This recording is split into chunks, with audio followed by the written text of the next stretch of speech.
ओम श्री गणेशाय नम नमस्कार बंधुगण आपण मानकु आम यूट्यूब चैनल को बहुत बहुत स्वागत।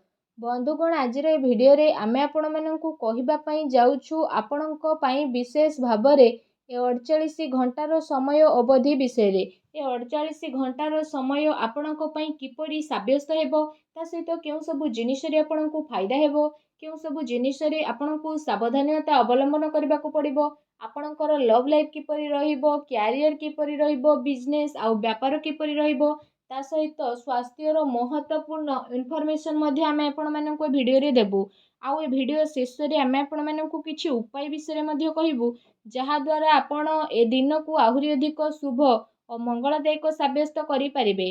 तो आगो को वीडियो आरंभ करबा पूर्व आमर आपणको रिक्वेस्ट कि जदि आपण आमर ए चैनल ले नुआ करि आछंती तो चैनल को सब्सक्राइब करंतु एवं सांगरे नोटिफिकेशन बेल को मध्य ऑन करंतु जहाद्वारा समय समय नुआ नुआ वीडियो नोटिफिकेशन आपको मिल जिवो। तो आसंतु सर्वप्रथम जानिबा किपरि रहिबो आपणको पई विशेष भाव में 48 घंटार समय अवधि जदि सबुठार प्रथमे कहिबा कि कोन आपणको पई ए दिन रे विशेष भाव में पॉजिटिव रहिबा को जाउछि जदि कहिबा तो फ्रेंड्स ए दिन आपणको पई बहुत ही भल और शुभदायक रहिबो।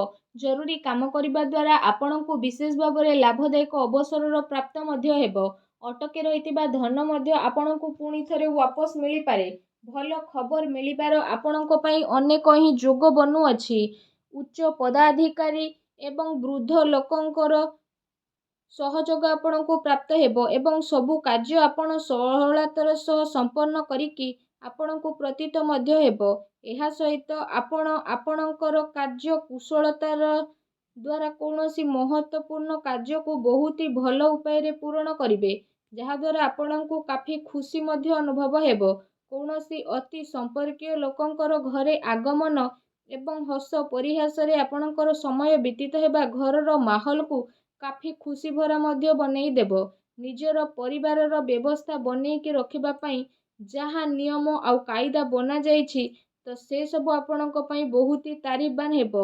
एहा द्वारा घरे अनुशासित माहौल रहिबो आउ पिला माने निजर पाठ पढ़ा द्वारा एकाग्र चित्त मध्य रहिबे आपण आपणकर डेली लाइफ रु बाहरी किछि नुआ करिबा पई चेष्टा करिवे जहा द्वारा आपणकर मानसिक आउ शारीरिक थकापण मध्य दूर हेबो आउ नुआ ऊर्जार प्रभाव आपण आपणक भितरे अनुभव मध्य करि नेबे।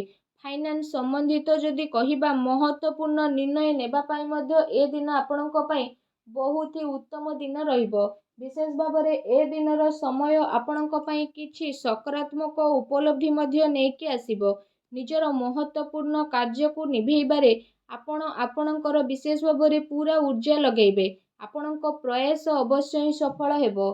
धर्म कर्म प्रति आपणक आस्था रहिबो दिल अपेक्षा आपण दिमाग रे मध्य निर्णय नेबे भावुकतारे आसिकी आपणकर निर्णय गलत मध्य होई पारे शेयर मार्केट आउ निवेश ए सबु संबंधित कार्य रे आपणक पई लाभदायक परिस्थिति एबे उत्पन्न मध्य हेबो जहा द्वारा आपणक मन बहुत ही प्रसन्न रहिबो। ता सहित आसंतु जानिबा आपणक पई कोन नेगेटिव रहिबो जदि कहिबा पारिवारिक स्थिति आपणकर चिंतापूर्ण मध्य होई पारे परिवार रे जणे आउ जनक सह ताळ मेळर अभाव मध्य हेबो अनावश्यक कथा को मध्य नहीं विवाद मध्य उत्पन्न हेबार विशेष भाव में संभावना देखा देउछि कौनसी प्रकार मन रे भ्रम उत्पन्न हेबा द्वारा जणे आउ जनक सह लड़ाई झगड़ा मध्य हेबो ता सहित पिलांकर कौनसी नकारात्मक गतिविधि कारणरू आपनको चिंता आउ क्रोध भली भावना मध्य विशेष भाव में उत्पन्न हेबो किंतु से सबु भूल को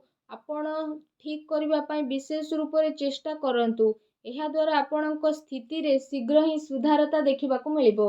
ता सहित आपण काहा उपरे विश्वास करिबा पूर्वरु सबु स्थिति उपरे भल भाव में विचार विमर्श करि नियंतु आपणकर भावुकता आउ उदारतार लोक माने फायदा मध्य उठेई पारंती फ्रेंड्स को सहित अधिक मेल मेलाप केवल आपणकर समय बर्बादी करदेव तेणु ध्यान रखंतु कौनसी निर्णय को नेबारे बहुत अधिक समय लगेबा हाथ में आसीथिबा उपलब्धि को दूर मध्य करि पारे निजर बाणी आउ जिद्दी स्वभाव को आपण नियंत्रित रखंतु मामु घर पक्षों द्वारा कौनसी प्रकार भूल बुझामणा मध्य आपणकर होई पारे आपणकर प्रतिद्वंदी आपणक विषय रे କିଛି ଭୁଲ ଆଖୁଆ ମଧ୍ୟ ଫେଲେଇ ପାରନ୍ତି, ଯେଉଁ କାରଣ ପାଇଁ ପଡ଼ୋଶୀ ଫ୍ରେଣ୍ଡସ୍ଙ୍କ ସହିତ ଆପଣଙ୍କର ସମ୍ବନ୍ଧ ମଧ୍ୟ ଖରାପ ହେବ।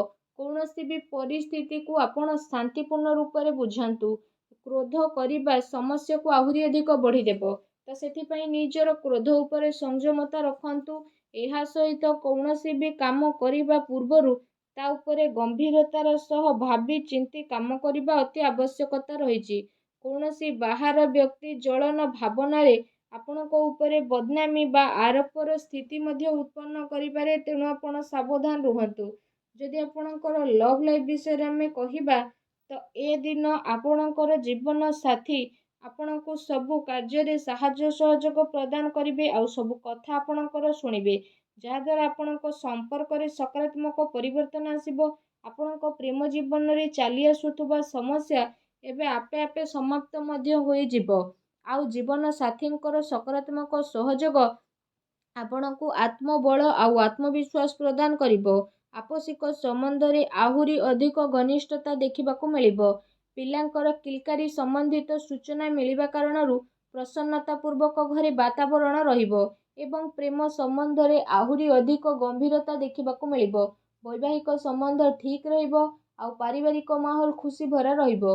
କୌଣସି ପୁରୁଣା ମିତ୍ରଙ୍କ ଦ୍ୱାରା ମିଳିବା କାରଣରୁ ଯାତ୍ରା ସୁଖଦପୂର୍ଣ୍ଣ ରହିବ। ତା ସହିତ ଏ ଦିନ ଆପଣଙ୍କ ପ୍ରେମ ଜୀବନ ପାଇଁ ବହୁତ ହି ଭଲ ଦିନ ମଧ୍ୟ ରହିବ। ଏ ଦିନର ଆପଣଙ୍କୁ ଅବଶ୍ୟ ହିଁ ଲାଭ ଉଠାଇବାର ଅଛି। ଆସନ୍ତୁ ଜାଣିବା ଆପଣଙ୍କ ବ୍ୟବସାୟ ଆଉ କ୍ୟାରିୟର କିପରି ରହିବ। ଯଦି କହିବା କାର୍ଯ୍ୟ କ୍ଷେତ୍ରରେ ଆପଣଙ୍କର ଅତି ଆବଶ୍ୟକତା ରହିଛି, କାରଣ ଟିକେ ବି ଭୁଲ ବୁଝାମଣା କାରଣରୁ ମହତ୍ତ୍ୱପୂର୍ଣ୍ଣ ଅର୍ଡର ଆପଣଙ୍କ ହାତରୁ ବାହାରି ଯାଇପାରେ। ଚାକିରି ପେଶା ବ୍ୟକ୍ତି ବିଶେଷଙ୍କୁ ଧୈର୍ଯ୍ୟ ବନେଇକି ରଖିବାର ଆବଶ୍ୟକତା ରହିଛି, କାହିଁକି ନା ତାଙ୍କ ଉପରେ କାମର ଅଧିକ ବୋଝ ରହିବ ଏବଂ କାର୍ଯ୍ୟକ୍ଷେତ୍ରରେ କିଛି ନୀତିରେ ପରିବର୍ତ୍ତନ କରିବାର ଆପଣଙ୍କ ଆବଶ୍ୟକତା ରହିଛି। ସହଯୋଗୀ ଆଉ କର୍ମଚାରୀଙ୍କ ଗତିବିଧିକୁ ନଜରଅନ୍ଦାଜ ଆଦୌ ବି କରନ୍ତୁ ନାହିଁ। ଆପଣଙ୍କ ପିଠି ପଛରେ ଆପଣଙ୍କୁ କେହି ନୋକସାନ ପହଞ୍ଚାଇବା ପାଇଁ ଚେଷ୍ଟା କରିପାରେ। ସାଝେଦାରୀ ବ୍ୟବସାୟରେ ମାର୍ଗଦର୍ଶିତା ରଖିବା ଆପଣଙ୍କ ପାଇଁ ଅତି ଆବଶ୍ୟକତା ରହିଛି। କୌଣସି ପ୍ରକାରର ଅନୈତିକ କାର୍ଯ୍ୟକୁ କରିବାଠାରୁ ଦୂରେଇ ରୁହନ୍ତୁ, କାରଣ ଏହାର ଖରାପ ପ୍ରଭାବ ଆପଣଙ୍କର ମାନ ସମ୍ମାନ ଉପରେ ପଡ଼ିପାରେ। ସେଥିପାଇଁ କୌଣସି ଅଜଣା ବ୍ୟକ୍ତିଙ୍କ ସହ କୌଣସି ଡିଲ୍ ଫାଇନାଲ ଆପଣ କରନ୍ତୁ ନାହିଁ। ଏହା ଆପଣଙ୍କ ପାଇଁ ବହୁତ ହି ଭଲ ରହିବ। ଏହା ସହିତ କାର୍ଯ୍ୟକ୍ଷେତ୍ରରେ ଚାଲି ଆସୁଥିବା କୌଣସି ପ୍ରକାରର ପ୍ରୋବ୍ଲେମକୁ ଆପଣ ଶାନ୍ତିପୂର୍ଣ୍ଣ ରୂପରେ ସୁଲଝେଇବାର ଅତି ଆବଶ୍ୟକତା ରହିଛି, କାରଣ ଏହା ଦ୍ୱାରା ଆପଣଙ୍କ ଆବଶରେ ଆସି ପରିସ୍ଥିତି ମଧ୍ୟ ବିଗିଡ଼ିପାରେ। ଅଧିକାରୀଙ୍କ ଦ୍ୱାରା ବାତଚିତ କରିବା ସମୟରେ ମାନସିକ ସ୍ଥିତି ଆପଣଙ୍କର ସାମାନ୍ୟ ବନେଇକି ରଖନ୍ତୁ। ଏହା ସହିତ ଏ ଦିନ ମାର୍କେଟିଂ ସମ୍ବନ୍ଧିତ କାର୍ଯ୍ୟ ଆଉ ବାହାର ଗତିବିଧିରେ ଆପଣଙ୍କର ବ୍ୟତୀତ ହେବ। ଚାକିରି ପେଶା ବ୍ୟକ୍ତିଙ୍କୁ ନିଜର ଟାର୍ଗେଟ ପୂରା ହେବା ଦ୍ୱାରା ପ୍ରମୋସନ ମଧ୍ୟ ମିଳିପାରେ, ଯାହାଦ୍ୱାରା ତାଙ୍କ ମନ ବହୁତ ହି ପ୍ରସନ୍ନ ରହିବ। ଆସନ୍ତୁ ଜାଣିବା ଆପଣଙ୍କର ସ୍ୱାସ୍ଥ୍ୟ କିପରି ରହିବ। ଯଦି ବିଶେଷ ଭାବରେ କହିବା, ଆପଣଙ୍କୁ ଏସିଡିଟି, ଗ୍ୟାସ୍ ଭଳି ସମସ୍ୟା ମଧ୍ୟ ଉତ୍ପନ୍ନ ହୋଇପାରେ। ଏମିତିରେ ନିଜର ଖାଦ୍ୟପେୟ ଉପରେ ଆପଣ ସଂଯମତା ବନେଇକି ବିଶେଷ ଭାବରେ ରଖନ୍ତୁ। ଏହା ସହିତ ନିଜ ସ୍ୱାସ୍ଥ୍ୟକୁ ଆହୁରି ଅଧିକ ଭଲ ରଖିବା ପାଇଁ ଆପଣ ପ୍ରତ୍ୟେକ ଦିନ ଯୋଗ କରନ୍ତୁ, ବ୍ୟାୟାମ କରନ୍ତୁ, ସୂର୍ଯ୍ୟଙ୍କୁ ଜଳ ଅର୍ପଣ କରନ୍ତୁ। ଦେଖିବେ ସମୟ ଆପଣଙ୍କ ପାଇଁ ବହୁତ ହି ଶୁଭ ଆଉ ମଙ୍ଗଳଦାୟକ ସାବ୍ୟସ୍ତ ହେବ। ଭିଡ଼ିଓ କେମିତି ଲାଗିଲା କମେଣ୍ଟ କରିକି ଜଣାଇବେ। ଚ୍ୟାନେଲରେ ନୂଆ ଆସିଲେ ଚ୍ୟାନେଲକୁ ସବସ୍କ୍ରାଇବ କରିବେ। ଧନ୍ୟବାଦ।